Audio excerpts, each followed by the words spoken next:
রব বলে আমি চাই না আমার বান্দা জাহান্নামে যাক, আমি চাই না আমার বান্দা জাহান্নামে যাক। ও পৃথিবীর মানুষ, তোরা কি মায়ের ভালোবাসা দেখিসনি? বাবা যখন মারতে মারতে তোকে বিছানায় শোয়াই ফেলেছে, ভাত বন্ধ করে দিয়েছে তোর অন্যায়ের কারণে, তোর মাটা তোর জন্য 2 বেলা ভাত খাই নাই, 3 বেলা ভাত খাই নাই, 4 বেলা ভাত খাই নাই। তোকে মারতে যখন নিয়েছে, তোর মা এসে তোর পিঠের উপর এমন ভাবে তোকে জড়াই ধরেছে, তোর বাবার প্রত্যেকটা আঘাত তোর পিঠে পড়ার যেগুলা তোর মা এই পিঠের মধ্যে আপন করে নিয়েছে, সন্তানের গায়ে আঘাত দিতে দেয় নাই। ও মা, তোর কাছে এত মায়া কেন? ও মা, তোর কাছে এত ভালোবাসা কেন?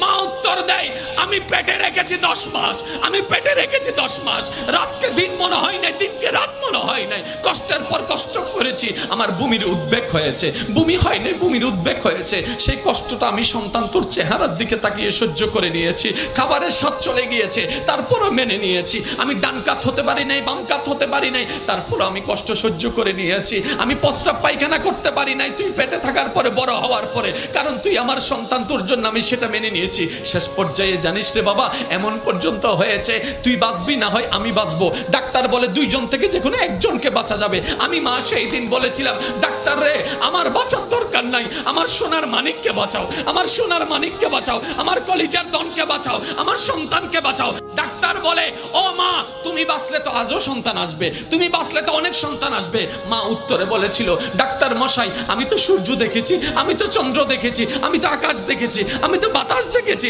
আমি তো দুনিয়া দেখেছি। আমার বাবা আমার মা কিচ্ছু দেখে নাই, আমার সন্তান কিছু দেখে নাই, আমার কলিজা কিছু দেখে নাই। আমি মা নিজে বাঁচার জন্য পাষাণের মতো সন্তানকে মারতে পারবো না, সন্তানকে মারতে পারবো না, সন্তানকে মারতে পারবো না। রব বলে, ওই মায়ের তুলনায় 1000 গুণ আমি রব তোকে ভালোবাসি। আল্লাহু আকবার।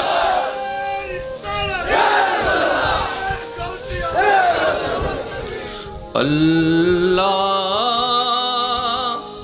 ও গো আল্লাহ, ক্ষমা করে দাও, মাফ করে দাও। আল্লাহ ও গো আল্লাহ, ক্ষমা করে দাও। একটু অন্তরের ভালোবাসা নিয়ে ডাকটা দেন না, আল্লাহ ও গো আল্লাহ, ক্ষমা করে দাও। জীবন মোদের এই যতদিন থাকিবে, সুপথে চালাও, মাফ করে দাও। আল্লাহ ও গো আল্লাহ, ক্ষমা করে দাও। সহজ একবার বলেন আমিন। শেষ করেন ভাই, আমরা এমন রবের বান্দা যার দরবারে কিচ্ছুর কমতি নেই, কিচ্ছুর কমতি নাই, যা চাই আমরা সব আছে। পাই না কেন জানেন? চাইতেও জানি না। অনেকে বলে রবের কাছে চাইছি, রব দেয় না, তাহাজ্জুদ পড়ে চেয়েছি, দেয় না। আমি শ্রদ্ধার সাথে বলি, না পাওয়া নিয়ে আক্ষেপ দেখানোর আগে এটা নিয়ে অন্তত একটু শুকরিয়া আদায় করো না ভাইয়া, এটা নিয়ে একটু শুকরিয়া আদায় করো না বোন। এত অপরাধ করছি রবের জমিনে দাঁড়িয়ে, তারপরে যে রব আযাব দিয়ে ধ্বংস করে দেয় নাই আগে, সেটার তো একটু শুকরিয়া করো। আমরা যেরকম চাওয়াটাকে পাওয়ার রূপ দিতে চাই, চাবো তো পেয়ে যাব, ঠিক তেমনি ভাবে যদি গুনার কারণে সাজা দিত রব, একজন মানুষ এখানে টিকতে পারতাম না। একজন এই আমাদের যত গুনাহ আছে এগুলো যদি দুর্গন্ধ হতো, আজকে কারো পাশে কেউ বুঝতে পারতাম না। যদি এই গুনাহগুলার কারণে চেহারা বিকৃতি হয়ে যেত, অঙ্গ বিকৃতি হয়ে যেত, কেউ কারো সামনে চেহারা দেখাতে পারতো না। রক্ত সেই রহমান যিনি সত্তার হয়ে সমাজে আমাদের মান সম্মান রক্ষা করার জন্য সমস্ত গুনাহগুলাকে চাদরের ভিতরে আড়াল করে আমাদেরকে সম্মানে রেখে দিয়েছেন। কখন আফসোস দেখাবেন না রবের প্রতি, কখনো না। শুধু বলবেন, মাওলা তুমি যতটুকু দিয়েছো আমাকে আলহামদুলিল্লাহ বলার একটু সুযোগ দিও। মওলা তোমার কাছে আমি না চাইতে অনেক পেয়েছি, আমি চোখটা চাই নাই, তুমি দিয়েছ। মওলা তুমি দিল আলহামদুলিল্লাহ, না দিল আমি তোমার কাছে শুধু এতটুকু চাই, আমি যেন সর্বদা তোমার শুকরিয়া আদায়কারী বান্দা হয়ে থাকতে পারি। মওলা সে তৌফিক দাও। সবার মনে যে অশান্তি বিরাজ করছে, আপনি জানেন এই অশান্তির ওষুধ শুধু একটাই, দিলটাকে সজ্ঞানে স্বেচ্ছায় রবের দরবারে স্যারেন্ডার করাই দেন, ঝুঁকাই দেন। এই ছাড়া শান্তি পাওয়ার দ্বিতীয় কোনো রাস্তা নাই, রাস্তা নাই, রাস্তা নাই। হুয়াল্লাযী আনজালাস সাকিনাতা ফী কুলুবিল মুমিনিন। তো জানাটার পাশে বুঝাটাকে অ্যাড করেন। আপনার চাইতে সফল আর কেউ হতে পারবে না, কেউ হতে পারবে না। আরে রহমানের বান্দারা যদি সফল না হয়, হবে তো হবে কারা? রাহমাতুল লিল আলামিন নবীর উম্মতরাই যদি সফল না হয়, হবে তো হবে কারা? কোরআন পানেওয়ালা, হাদিস পানেওয়ালা যদি সফল না হয়, হবে তো হবে কারা? ইন্নাদ-দীন ইনদাল্লাহিল ইসলাম পানেওয়ালা যদি সফল না হয় আমরা, হবে তো হবে কারা? যদি হওয়ারই কারো অধিকার রাখে, একমাত্র আমরাই পারবো হতে। পারছি না কেন? আমরা নেওয়ার মতো নিতে জানি না, গুরুত্ব দেওয়ার মতো গুরুত্ব দিতে জানি না। এবার আসুন, প্রত্যেক নবীর উম্মত রবের বান্দা। আদম নবীর উম্মত রবের বান্দা, মুসা নবীর উম্মত রবের বান্দা। এবার আমি আপনাদেরকে একটা প্রশ্ন করব, আপনাদের যার যেটা জানা আছে আপনারা আমাকে সেটা উত্তর দিবেন। এই পৃথিবীতে কি আমরাই প্রথম, নাকি আমাদের পূর্ব অনেকে আসছিল? আচ্ছা, অনেক নবী আসছিল। নবী যেহেতু এসেছে, ওই যুগের বান্দারা নবীর উম্মত হয়েছিল। আমরা যেমন রাহমাতুল লিল আলামিন নবীর উম্মত, এটাই আমাদের পরিচয়। এই ধরাতে, এই সূর্যের নিচে একটা সময় এক গ্রুপ ছিল যাদেরকে বলা হতো মুসা নবীর উম্মত, কাউকে বলা হয়েছিল ঈসা নবীর উম্মত। যেভাবে আমরা থাকছি ওনারাও হয়তো সেভাবে থেকেছে। স্টাইলটা ভিন্ন ছিল, দেশটা ভিন্ন ছিল, রংটা ভিন্ন ছিল, ভাষাটা ভিন্ন ছিল, সবাই তো রবের বান্দা। এবার আমি আপনাদেরকে একটা প্রশ্ন করি ভাইয়েরা, সজ্ঞানে সবাই উত্তর দিবেন। আগের যুগে যতজন বান্দা নবীর উম্মতরা ছিল, তাদের জন্য আমাদের মতো ঠিক কিছু বিধান, আদেশ, নিষেধ ছিল কি ছিল না? আওয়াজ আমি পাইনি। আদেশও ছিল, নিষেধও ছিল। আগের যুগের বান্দারা, নবীর উম্মতেরা আদেশ অমান্য করলে গুনাহ হতো, যেভাবে আমাদেরটাও হয়, গুনাহ হতো। আল্লাহ পাক রব্বুল আলামিন সবাইকে ওয়ার্নিং দিয়েছেন। কয়বার? একবার, দুইবার, তিনবার ওয়ার্নিং দেওয়ার পরেও যদি তারা নিজেদের ভুলগুলাকে তওবার মাধ্যমে না শুধরাই নিয়েছে, আল্লাহ পাক তাদেরকে আসমানি আযাব দিয়ে, জোরে বলেন, ধ্বংস মানি শেষ নাই, বিলীন বিলীন, ডেস্ট্রয়। কিসের কারণে? গুনার কারণে। কিসের কারণে? জোরে বলেন, কিসের কারণে? আল্লাহর হুকুম অমান্য করলে গুনাহ হয়, তাহলে গুনার কারণে তারা ধ্বংস। এবার আমি একটা প্রশ্ন করতে চাই আপনাদের সবার বিবেকের কাছে, আপনারা উত্তর দিবেন। আগের যুগের বান্দারা বেশি গুনাহগার ছিল নাকি আমরা বেশি? আরেকটু জোরে। তো আমরা শেষ হলাম না যে? আরেকটু জোরে। হয় নাই, হয় না? আরেকটু জোরে।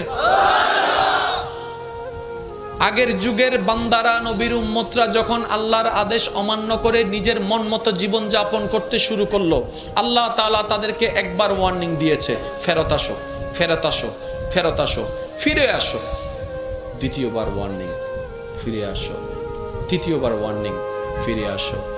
যারা এসেছে, যারা এসেছিল তারা রহমতের মাধ্যমে মুক্তি পেয়ে গিয়েছে, আর যারা আসেনি, কেউ নূহ আলাইহিস সালামের ওই সময়ের প্লাবনের মধ্যে পানিতে ডুবে শেষ হয়ে গিয়েছে, কেউ বা লূত আলাইহিস সালামের সময়ে আসমান থেকে আগুনের বর্ষণ হয়ে ধ্বংস হয়ে গিয়েছে, কেউ বা বানরের রূপে রূপান্তরিত হয়েছে, কেউ বা এই রূপে, কেউ বা ওই রূপে, কেউ পাথর হয়ে গেল, কারো ধ্বংস হয়ে গেল, কারো পানি উল্টাই গেল, কারো জমিন উল্টাই গেল, কোনো না কোনোভাবে একবার, দুইবার, তিনবার ওয়ার্নিংয়ের পরে সব কিছু আল্লাহর পক্ষ থেকে ডেস্ট্রয় হয়ে গিয়েছে।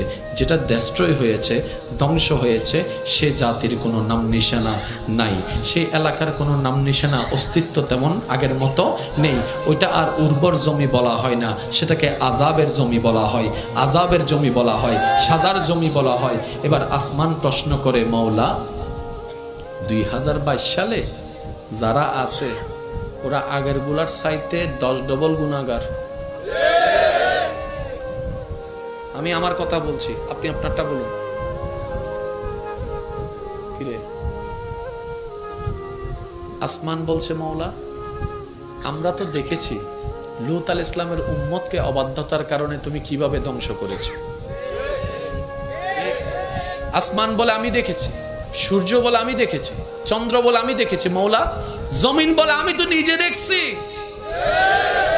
অবাধ্য যারাই হয়েছে তোমার গজবের শিকার হয়েছে, গুনাহ যারাই বেশি করেছে তারাই গজবের শিকার হয়েছে। এবার আমরা যখন দুনিয়াতে বিচরণ করতে লাগলাম, তাদের যুগে ফেসবুক ছিল না, আমাদের যুগে ফেসবুক আছে। তাদের যুগে ইউটিউব মেসেঞ্জার ছিল না, আমাদের যুগে ইউটিউব মেসেঞ্জার আছে। তাদের যুগে ইন্টারনেট ছিল না, আমাদের যুগে ইন্টারনেট আছে। মূল কথা যেটা বলতে চাচ্ছি, তাদের গুনাহ করাটা যত কঠিন ছিল, আমাদের গুনাহ করাটা তত সহজ হয়ে গিয়েছে। সহজ হয়ে গিয়েছে, হাঁটতে গুনাহ, বসতে গুনাহ, শুইতে গুনাহ, যাইতে গুনাহ, ঘরে গুনাহ, বাইরে গুনাহ, বন্ধুদের ভিতর গুনাহ, ভাই বোনের ভিতরে গুনাহ, বন্ধু বন্ধু গুনাহ, ভাই ভাইয়ে গুনাহ, এমন গুনাহ তেমন গুনাহ, টিভিতে গুনাহ, মিডিয়ায় গুনাহ, মোবাইলে গুনাহ, এখানে গুনাহ, সেখানে গুনাহ, চার দোকানে গুনাহ, চার দোকানের মধ্যেও গুনাহ, চা খাইতে গেছি সেখানেও গুনাহ, গুনাই গুনাই আমাদের ভরপুর। এবার আসমান বলে, ও মাওলা তারা তো গুনাহ করতেই আছে, গুনাহ করতেই আছে, তুমি আযাব দিচ্ছ না কেন? জমিন বলে, মাওলা তারা বড় পাপী, তাদেরকে আযাব দিয়ে ধ্বংস করে দাও। সূর্য বলে, মাওলা তুমি আযাব দিচ্ছ না কেন? চন্দ্র বলে, মাওলা তুমি আযাব দিচ্ছ না কেন? সুবহানাল্লাহ জোরে বলেন না। চন্দ্র বলে, মাওলা তুমি আযাব দিচ্ছ না কেন?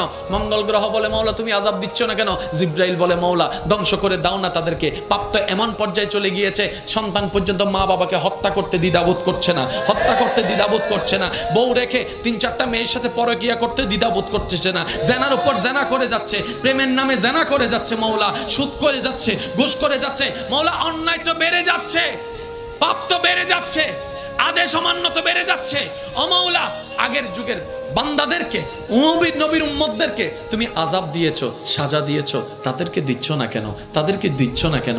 আসমানের প্রশ্ন, জমিনের প্রশ্ন, সূর্যের প্রশ্ন, চন্দ্রের প্রশ্ন, জিব্রাইলের প্রশ্ন, ইসরাফিলের প্রশ্ন, মিকাইলের প্রশ্ন, আজরাইলের প্রশ্ন, জমিনের প্রশ্ন, সাগরের প্রশ্ন, পানির প্রশ্ন, হাওয়ার প্রশ্ন, মেঘের প্রশ্ন। এবার রব্বে করিম বলে, শুনো শুনো তোমাদের কথা সত্য, আগের যুগের যারা আছে তাদেরকে আমি আযাব দিয়ে ধ্বংস করে দিয়েছি অমান্যতার কারণে, বেয়াদবির কারণে, গুনাহের কারণে, বেয়াদবির কারণে, গুনাহের কারণে, পাপের কারণে। কিন্তু এই জগৎ থেকে, এই জাতিকে আমি রব ধ্বংস করব না, কারণ মুস্তাফা নবীকে আমি ওয়াদা দিয়েছি, কথা দিয়েছি, কথা দিয়েছি, কথা দিয়েছি। কোরআন ডাক দিয়ে বলে, কোরআন ডাক দিয়ে বলে, কোরআন ডাক দিয়ে বলে, ওয়ামা কানাল্লাহু লিউআযিবাহুম ওয়া আনতা ফীহিম। ও রাসূল, যে জমিনে আপনি শুয়ে আছেন, যে জমিনে আপনি আছেন, আমি কেমনে আযাব দিতাম? তার মানে গুনাহ করার পরও আমি আযাব দিচ্ছি না, ধ্বংস করছি না, শুধু আপনি নবী মুস্তাফার কারণে। আল্লাহু আকবার।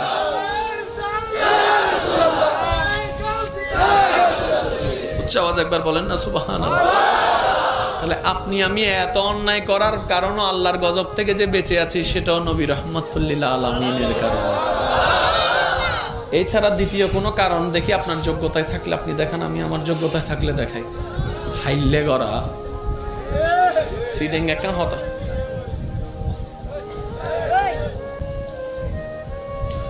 সবাই মিলে একবার বলেন মারহাবা। ইঞ্জিল জিবে স্টার্ট দিলাম, আবার এবার ঠান্ডা গিয়ে আবার নতুন করে দম পড়ে। এবার বুঝছো না কিল্লা আওয়াজ করতাম মানা করি। এই যে অনামাতার দেশ হন কেউ ওয়াইজ করলে। আরেকটা জিনিস আমি বলি, হ্যাঁ আইবার সময় হট্টগোল চিল্লা ফাল্লা ই দেন এত একজনে কিন্তু ওয়াইজ করের খবরদার এই হামনদিন করিবেন আলেম ইবেইবের হতা নহর আল্লাহ এবং রসুলের হতা হতে এবার যে আইব আয়ুক ইবের সম্মান ইবের সুফি সুফি সুফি সোরের মতো আনিবেন ইবের হারণে কিংবা ইবেরে আমন্ত্রণ জানাইতো যাইয়ার যেন আলেমের ওয়াইজ ডিস্টার্ব নয় আল্লাহ এবং রসুল নারাজ হয়ে যাব ভাই এই হামজানার জীবনত নয় ইনশাল্লাহ ঠিক আছে না ইনশাল্লাহ ঠিক আছে না মাহফিলের একখানা আদব আছে না নাই আগে মাহফিলত বেশিরভাগ শ্রোতা আছিল দি মধ্যবয়স্ক আর বুড়ো এখন দি বেশিরভাগ যুবক তার মানে এই যুবকের উপস্থিতি প্রমাণ করে দিতে আগামীর ভবিষ্যৎ ইসলামের সুন্দর আছে ইনশাআল্লাহ আর কেন জোর হ না নাতি যা তয় এবার দাদার লাডি হয় আর জোর হ না এবার হই আমি প্রায় সময় ওয়াজু থই দিই আর দাদা নানা যারা আছো চুপ করিতে হয় নাতিও কলে একটু কল্পনা করেন আচ্ছা নবীকে দেখলে কেমন হতো সেই মুস্কি হাসিটা দেখলে কেমন হতো যদি একটু দূর থেকে হলো দেখতে পারতাম কখনো নবী রহমতুল্লাহ আলামিন এখানে হয়তো অনেকেই আছেন নবীকে স্বপ্ন মোবারকে দেখেছেন কিন্তু বেশিরভাগই হয়তো চেহারা দেখেন নাই আলো দেখেছেন স্বপ্ন দেখে চেহারা মোবারক দেখা কিন্তু সৌভাগ্য আমাদের হয় না আমরা আলোটা দেখি কিরে সবাই আলোর কথা বলে চেহারা দেখি না কেন বলে যে এই পাপী দুই নয়ন ওই চেহারা মায়ার চেহারা দেখার হয়তো যোগ্যতা নেই আমাদের ইস কেমন হতো যদি একবার নবী রহমতুল্লিল আলামিনের জবান থেকে আওয়াজটা কোরআনের তেলাওয়াতটা শুনতে পারতাম একবার যদি সে মুস্কি হাসির দিদার করতে পারতাম ইয়া রব তোমার দরবারে ফরিয়াদ স্বপ্নে হলো জীবনে একবার এই তৃষ্ণার্ত আশেকের অন্তরকে নবীর জিয়ারত দিয়ে আল্লাহ তুমি ধন্য করে দিয়েছো রাসূল পাক সাল্লাল্লাহু আলাইহি ওয়াসাল্লাম বলছেন মান রাআনি ফিল মানাম যে আমাকে ঘুমের মধ্যে স্বপ্নে দেখলো সে আমাকে সত্যিই দেখতে পেল সুবহানাল্লাহ কারণ শয়তান আমি নবী রহমাতুল্লিল আলামিনের সূরত ধরতে পারে না কপি করতে পারে না আমার রূপ নিতে পারে না আমার রব সেটা শয়তানের উপর থেকে হারাম করে দিয়েছেন সুবহানাল্লাহ একটু কল্পনা নিয়ে